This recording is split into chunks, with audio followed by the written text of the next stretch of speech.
Thank you for everything you do for the Alumni Association too. What drove you to want to do that? I mean, many people think of their undergraduate degree as being their university, but you did this for this online program that for your graduate program. What drew you to want to serve Texas State like that? I got my undergrad from the University of Texas, and their fan base and alumni is very engaged. But I didn't have that relationship with the professors. Yeah. Did my time, left. And at Texas State, they communicated with me even after graduation to check on me. How am I doing? And so that support, I was like, I've got to give back.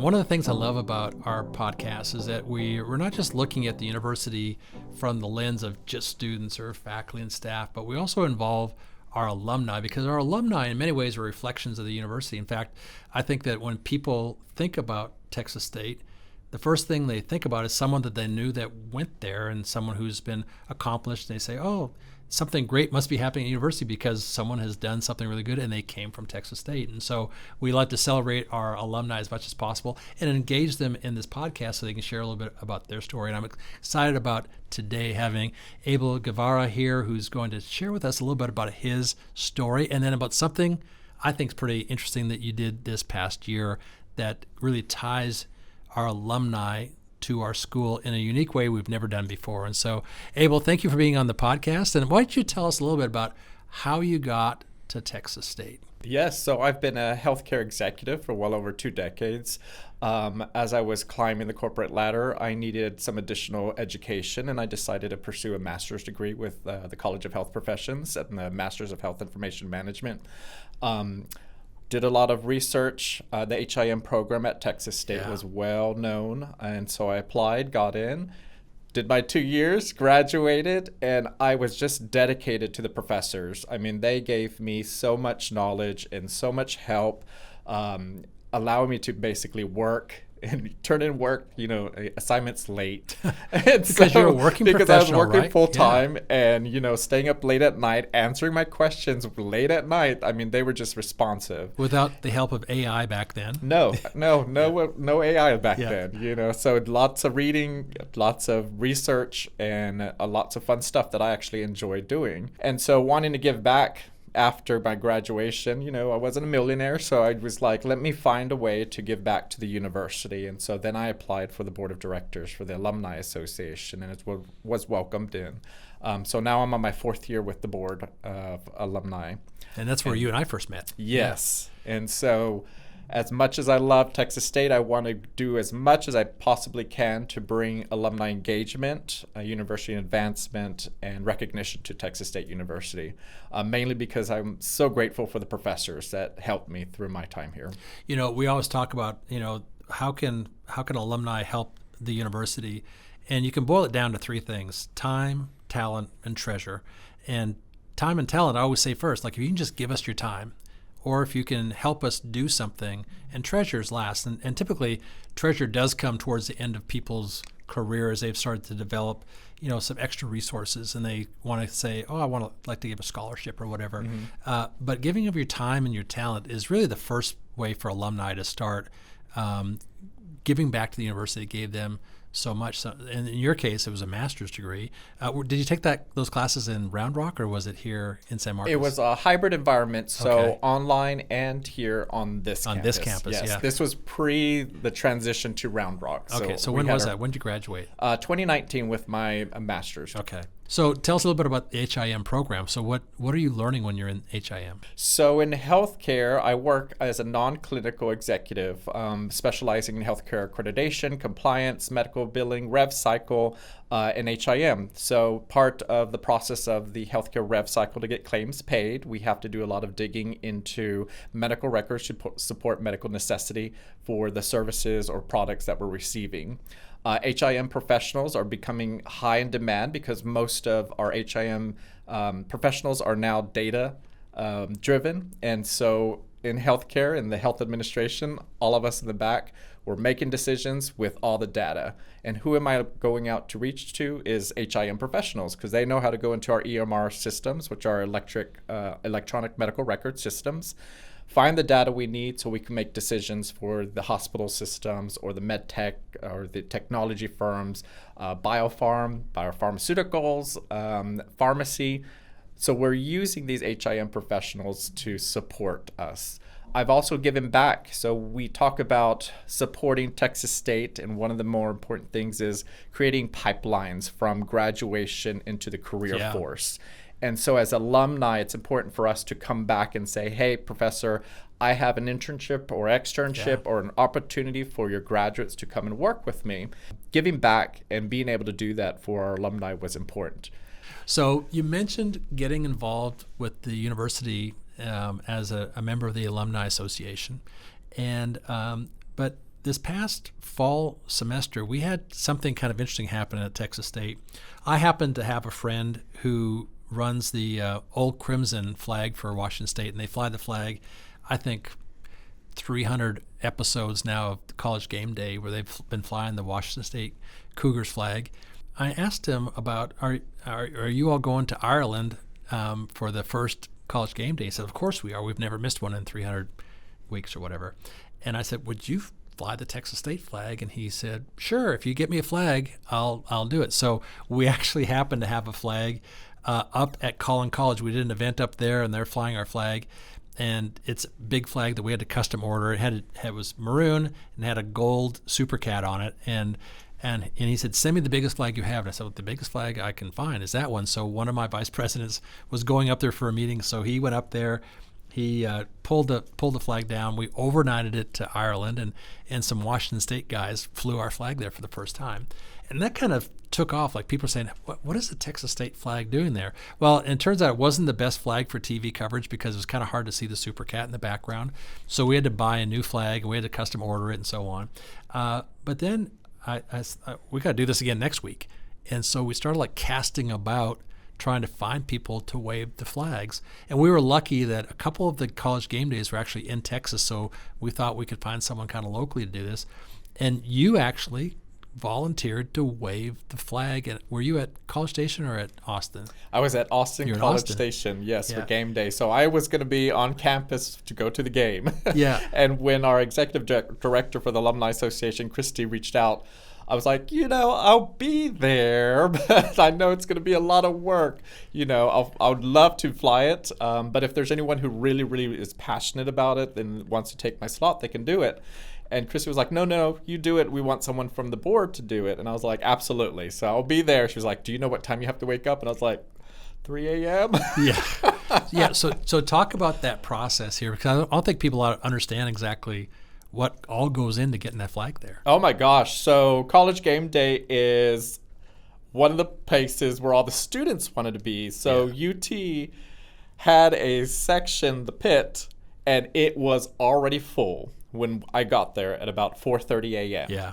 I had seen people had, their blankets, and they stayed the night, their sodas. I mean, it was just going. The music was going at 4 a.m. I was like, oh my gosh, this is a party.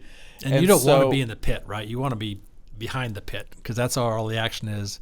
Yes. And maybe some action you don't want to be part of. So. It was a little claustrophobic, but I was like, you know what? I'm going to be in front of the camera. So I grabbed the flag and grabbed Jeff, who was an alumni who supported me as well, because the flag is big and waving it was a lot of work. It's taxing on the shoulders. It takes practice. One of the things we discovered, and we're still not there yet, is that if you make a flag out of traditional material, it's super heavy. Yeah.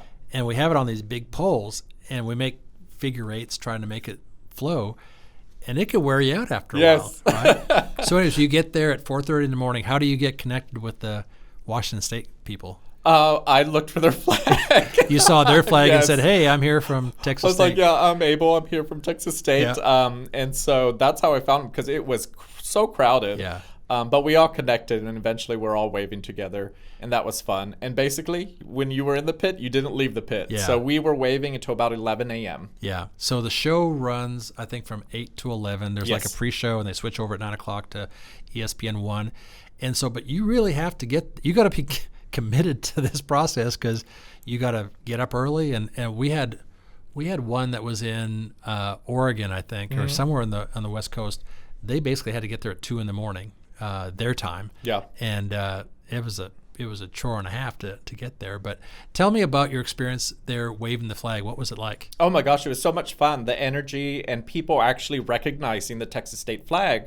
They're like, y'all have been to every college game day. And we're like, yes, we haven't missed one yet. Yeah. And we're going to keep doing it now. Yeah. It's become a thing now. And I've had so many people say, I get up in the morning on Saturday now and I look and I'm trying to see it. And so many people are posting pictures of the flag. And there's a lot of pride in seeing your flag flying over, the college game day hosts' heads, and people love seeing it out there because it's just one way of representing the university. Again, trying to get our name out there and build our reputation nationally of the university. Till the whole world knows our name. The whole world knows our name. Look at you. You absolutely are built body and how. So you get there at 4:30 in the morning. You find the Washington State guys, and you get your flag flying, and then you just start waving it. Right. And there's these big monitors so you can kind of see when you're on camera, when you're off camera. So when they go to commercial break, you can kind of take a little bit of a break. You had someone join you, did you say? Yes, Jeff Walker. Yeah. Out of East Texas, one of our Texas State alumni as well, joined me. Did you all know each other before? No, we did not. Yeah. But it was wonderful to connect. We shared our Bobcat stories,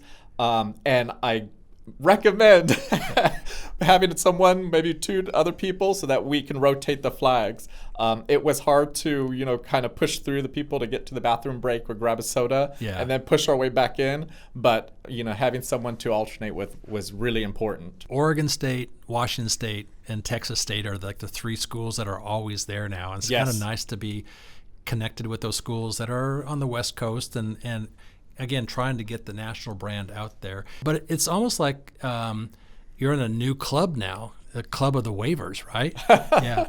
The OMG waivers. Yeah, the OMG waivers. Yeah, that's that. By the way, we have, so Washington State calls themselves Old Crimson. Okay. And the guy that is my former student who runs that, he said, we got to come up with a name for your flag. And he said, how about the OMG flag? And I said, OMG? I mean, that's short for oh my gosh. And he said, no, that's old maroon and gold. I said, perfect. That's brilliant. And so he's a super innovative guy anyways. And so it has become a fixture now, and people are super excited about being involved. And what's important for us is to be able to, find out, first off, they make the decision of where college game day is very late in the game. Like typically either late Saturday or sometime on Sunday, they say, okay, we're going to be in such and such a place. So we might know the first couple of weeks where we're going to be, because you know where the first college game day is going to be. It's the first game of the year or whatever. But then as the season progresses, it's like last minute. And so then I'm tweeting something and the Alumni Association's trying to get people to sign up, and we send emails out. And sometimes I get a little sweaty about, is anyone going to show up? We actually had at one case, like nobody signed up, while the Washington State, the Oregon State people waved the flag for us, which was great. And I actually flew the flag at a Texas versus Texas A&M game.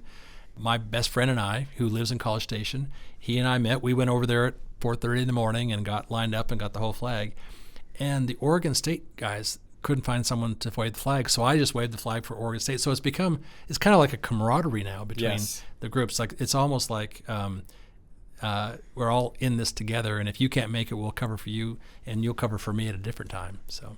Yes, and I think the excitement's going to continue on to this next year, and we're going to have bukus of people. I hope so, and I think that you're setting a great example of someone who says, I'm just going to volunteer my time. There's no pay, right? No. And you got to get up early. 4 days notice, no pay. 4 days notice. Wake up super early. Yeah, and then you're going to the game after that. Right? Oh, absolutely. And so it turns into a real long day. What we always do is ask people to take pictures with the Washington State and the Oregon State guys and gals who are doing this, and then we post pictures about it. So you get some glory associated with that, like you were the waiver. Oh my gosh, yeah. Family, colleagues, they were texting even while I was there saying, oh my gosh, we see the flag. And I'm all like, well, I'm tiny, so you won't be able to see me. Thank you so much for doing that, for supporting Texas State in kind of this unique way of doing it. And thank you for everything you do for the Alumni Association too. That's super important for our alumni to find ways to give back. What drove you to want to do that? I mean, many people think of their undergraduate degree as being their university, but you did this for this online program that for your graduate program. What drew you to want to serve Texas State like that? I got my undergrad from the University of Texas, and their fan base and alumni is very engaged. But I didn't have that relationship with the professors. Yeah. Did my time, left. And at Texas State, they communicated with me even after graduation to check on me. How am I doing? And so that support, I was like, I've got to give back. And so my commitment to recognizing them and recognizing the university for that kind of, mom and dad feel of taking care of their graduates as they even go into the careers of their new degrees. And so Alumni Association, we have well over 230 alumni across the globe. And we are now coming back and supporting the university, especially with your energy and compassion for the university and dedication to our university.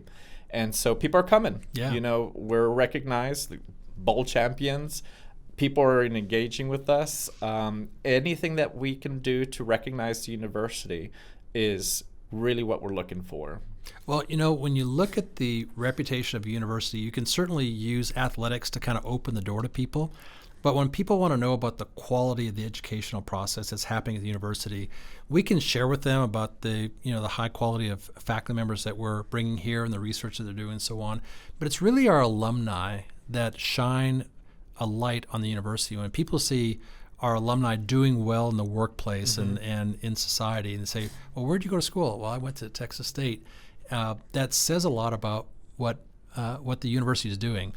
So many of our students are first generation. So many of our students are Pell eligible, so they're coming here with difficult financial backgrounds and educational backgrounds and so on. They face so many challenges, but they come here, and the work that we put into them allows them to have a life they wouldn't have otherwise. And that's one of the things I think is special about Texas State. We take young people or older people and give them an opportunity to become more than they would be without what Texas State offers them. And so thank you for being part of the story on the education side, but also on the alumni side, helping us to make it easier for young people or people who struggle going to school here to find a way to make that happen, helping them get from here to there. Thank you for doing that. Absolutely. All right, we're going to change gears here a little bit. One of the things we like to do is ask our listeners to submit questions, and so throughout the year, we get a list of questions coming in here, and I'm going to give you some questions here. I'll let you look at those, and you will ask me a question. Oh my gosh, this question, people are always asking this, and I always think about it. So, with such a busy schedule, how does he manage to stay sane and accomplish his goals? Oh, I don't know about the sane part. What really helps me a lot is, I'm coming up on the 37th anniversary of my marriage to Beth. And I couldn't imagine having someone better for me to first keep me grounded, but also help me kind of keep my life organized as well. And she has allowed me through my career to manage the imbalance. People talk about the life-work balance, and there's just no balance to it when the president of a large university. So you have to manage the imbalance because there's work can intercede and be part of, can be all-consuming, and I've got to have time away from it with her. But she allows me to do things with her that are also serving the university. So going to sporting events together, going to fine arts events together, going to alumni events. Today we spoke at the Rotary Club and talked about this scholarship program that she and I created. Actually, she created it for students that have aged out of the foster system that are attending Texas State. And that was her idea. And I got to sit back a little bit and watch her present about what's happening at Texas State and about the importance of scholarships and endowing scholarships and how endowments work and so on. So for me, the biggest thing is having married well. And I wouldn't be where I am without her in the first place, and I wouldn't be exactly where I am now and able to do what I do without her being part of it. So I always tell students the secret to success is to find yourself a Beth. Yes. Someone who's always got your back, because we live in a public space in a little bit of a bubble, and people see everything you do, and some people are kind of critical. It's almost impossible to please everybody all the time. It's hard to deal with that sometimes. But I know when I go home, I've always got someone waiting for me who's always got my back, and I've got her back too. But I need her way more than she needs me, and I'm glad to have her. Well, Abel, thanks so much for being here, and thank you all for joining us on the podcast. It's a great opportunity for us to learn more about what's happening at Texas State. I look forward to seeing you back here next time.